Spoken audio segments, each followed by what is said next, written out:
ప్రియులారా, మన ప్రభు అయిన యేసుక్రీస్తు నామంలో మీకు శుభోదయం. ఆయనను గూర్చి అనుదిన ఆత్మీయ ఆహారం, జనవరి 10 శనివారం.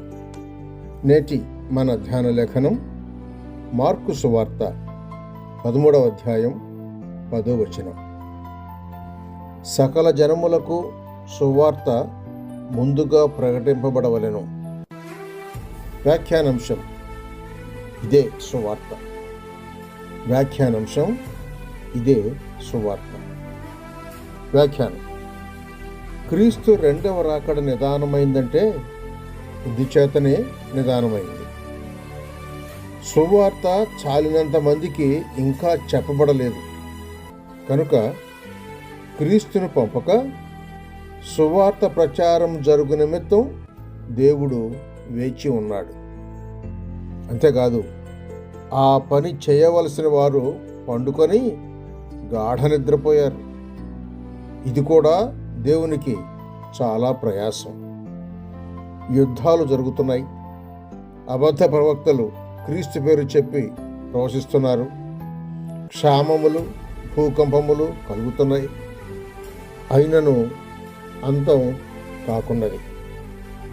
పాపం కూడా పెంచుతూ ఉంది. అయినా కాలం ఇంకా సాగుతున్నది. ఎందుకు? దేవుని కన్ను మరొక దాని మీద ఉన్నది. లేఖనముల ప్రకారము క్రీస్తు మన పాపల నిమిత్తము చనిపోయాను, సమాధి చేయబడెను. లేఖనముల ప్రకారము 3వ దినమున లేపబడెను. సువార్త సారాంశం ఇది.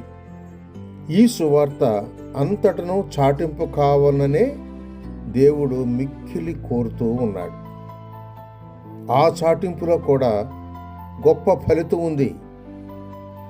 జనులు కదిలింపబడి విశ్వాసం గలవారై క్రీస్తును నమ్మి రక్షింపబడుదురు.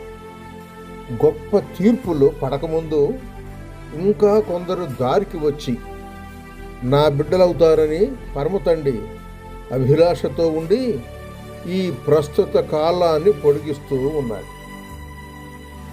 సువార్త వ్యాపకానికి తోడ్పడుచున్నారా?